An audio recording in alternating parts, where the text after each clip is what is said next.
Ministra, perdone que insista en su planteamiento, estoy completamente en desacuerdo con el mismo, perdóneme usted, porque aquí no se trata de declaraciones o no, no se trata de política, se trata de que si en efecto no se tuvieron los recursos, eso es lo que ha traído como consecuencia el alto índice de contagios que hay en el Ecuador, lejos de la política. Y por eso le pregunto directamente para escuchar cómo, permítame, por eso le pregunto directamente para que me responda como gobierno si se tuvieron o no los recursos. No estoy tocando el ámbito político, no estoy tocando nada más que la emergencia y la posible negligencia del gobierno del presidente Moreno, de acuerdo a las declaraciones de la exministra de la cartera. Así que no nos desviemos ni andemos por las ramas.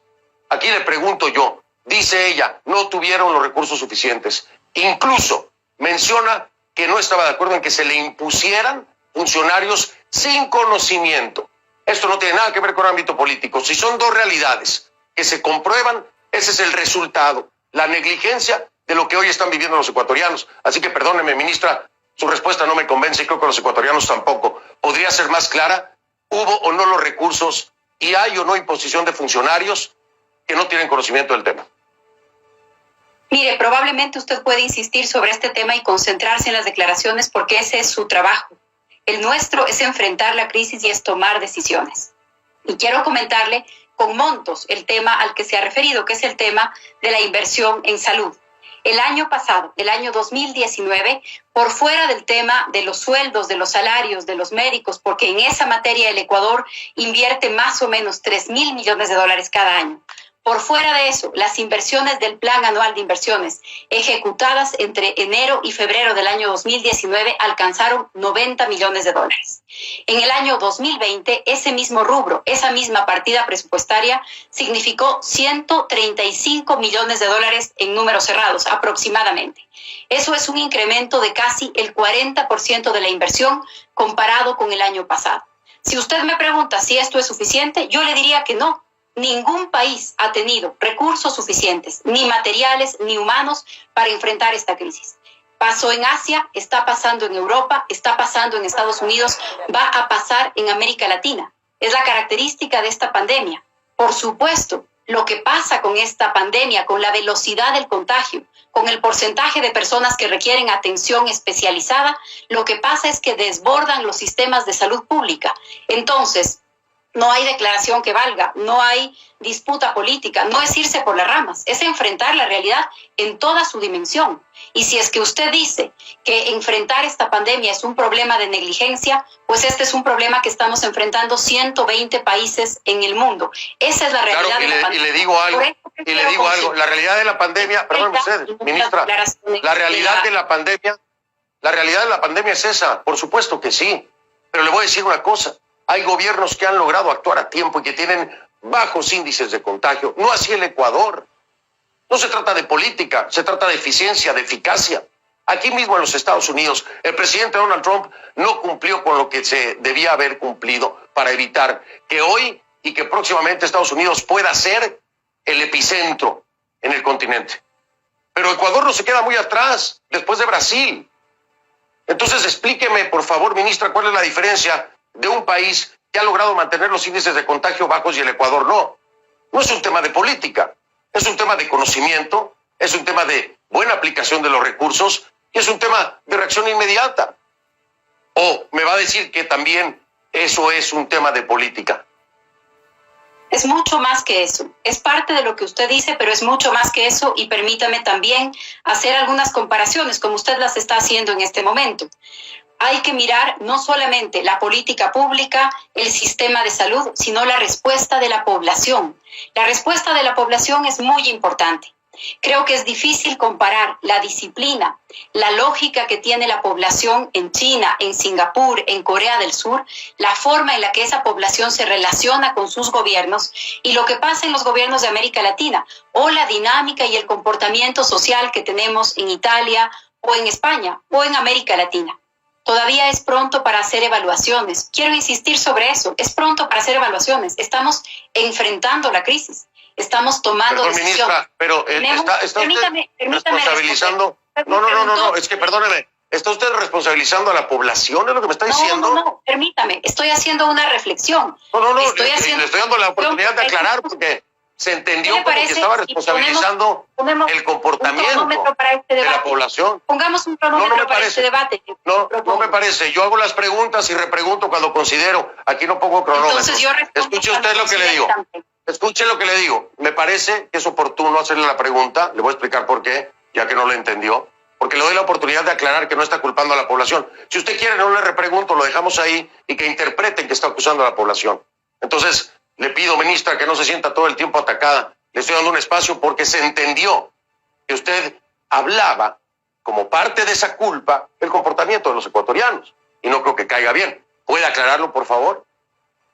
Mire, no es un problema de caer bien o de no caer bien. Estoy dándole los datos de la realidad.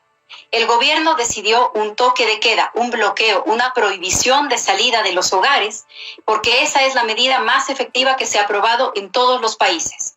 Aislamiento social y quedarse en casa. Esa es la medida más efectiva. Disminuye la velocidad del contagio. Ningún país en el mundo ha logrado tener un contagio cero, pero lo que se ha logrado en los países que han podido enfrentar con menos dificultad esta crisis, porque creo que nadie puede hablar de éxito cuando esta crisis cuesta vidas humanas en todo el mundo. Pero en donde mejor se ha podido enfrentar esta crisis es en donde se logra disminuir la velocidad del contagio para que el sistema de salud pueda responder. ¿Cómo lo ha procurado hacer el Ecuador? Con un mecanismo de aislamiento y de distancia. Eso es lo que hemos estado implementando desde hace más o menos 12 días, con medidas graduales según la necesidad y también con medidas diferenciadas según la realidad de cada provincia.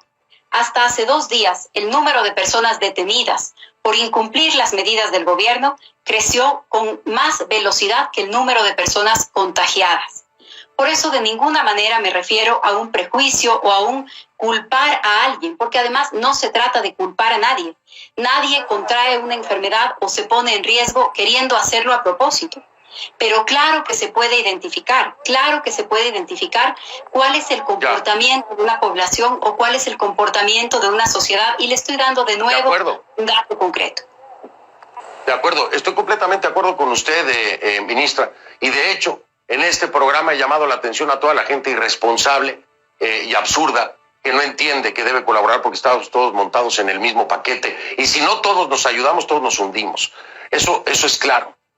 Pero aún no acabo de entender cómo es que el Ecuador tiene más de 1.200 casos por debajo de Brasil. Si me ha dicho lo que me ha dicho, hay recursos, me ha dicho que las cosas se han hecho bien. ¿A qué atribuye entonces usted que se esté en segundo lugar prácticamente de Latinoamérica en cuanto a contagios? Explíqueme, por favor, para entenderlo. ¿Cuáles son los factores que han llevado al Ecuador a esto? Como le digo, todavía es muy temprano para hacer valoraciones, para hacer evaluaciones. No se trata solamente de comparar el número de casos, se trata también de mirar en cuántas semanas vamos a poder controlar el crecimiento de esta curva. Tomamos medidas hace varias semanas, empezamos con las primeras medidas. Las de aislamiento cumplen ya más de una semana y esperamos ver algunos resultados en los próximos días. Los resultados no van a hacer parar los contagios. China llegó a contagio cero, a su primer día de contagio cero, si no me equivoco, en la jornada 54 o 56, después del bloqueo total. Entonces, no podemos a 10, a 12, a 14 o a 7 días, porque los países de América Latina tenemos diferentes días de que haya empezado el contagio en nuestros países. Por supuesto, pero tampoco se puede hacer una comparación con China cuando el epicentro fue Wuhan. Es decir, la cantidad de infectados en China era impresionantemente mayor, no hay punto de comparación, vaya. Vamos a entenderlo, hay que decirlo bien.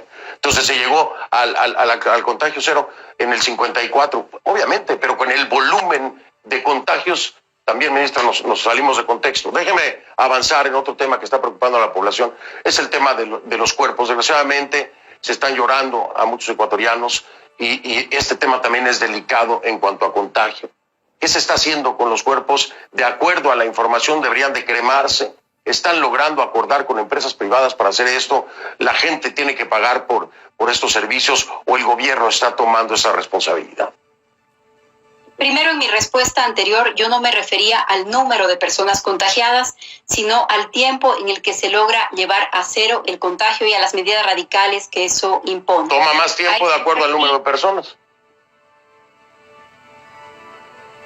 ¿No? No le escuché porque además la conversación a través del Skype no es la más sencilla. Pero le decía que en la respuesta anterior me refería al número de días después de los que se logra un contagio cero. A eso es a lo que me refería y estamos muy lejos de poder hacer esa valoración. Ahora usted me ha preguntado sobre el tema de las personas que pierden la vida, sobre las personas que mueren como consecuencia de esta enfermedad. En Guayaquil, que es el lugar en donde tenemos el número de mayor cantidad de contagios y también de más alta ocupación hospitalaria, tenemos ya implementado un mecanismo, estamos trabajando con varias instituciones, incluso con el municipio, para hacer este trámite. Doloroso desde el punto de vista humano, no es solamente una estadística, no es solamente la consecuencia de esta pandemia, es también el tema humano que esto implica. Hemos trabajado con algunos protocolos de la Cruz Roja sobre tratamiento digno de cadáveres. Tenemos un protocolo de lo intrahospitalario y de lo extrahospitalario. Las personas no deberán cubrir la cremación. Vamos a procurar cumplir con la cremación como la primera opción mientras tengamos la capacidad suficiente para hacerlo. Me refiero a la capacidad logística, incluso a la cantidad de lugares en donde esto es posible en la ciudad de Guayaquil. Hay otras provincias en donde no existen crematorios, hay protocolos diferentes para esto y tienen que ver con los temas de salud, de salubridad y también con este tema humano que le he comentado, porque además quien muere por una enfermedad relacionada o como consecuencia del coronavirus, lo más probable es que sus seres cercanos y que su familia también estén en aislamiento. Eso dificulta todas las gestiones y el duelo que implica una muerte en nuestros países. Así que tenemos unos protocolos para el tratamiento médico y también para el tratamiento digno de estos casos. No será un tema sencillo, no lo ha sido en ninguno de los países, lamentablemente. Así es, no lo será en ningún momento. Gracias, ministra María Paula Romo. Felicidades por la aplicación que han lanzado. Ojalá sirva y marque una diferencia. Me tengo que despedir, tengo otro invitado porque en toda Latinoamérica hay repercusiones en diferentes ámbitos. María Paula Romo, ministra de Gobierno del Ecuador, en vivo desde Quito, me acompañó. Gracias, ministra. Buenas noches. Buenas noches.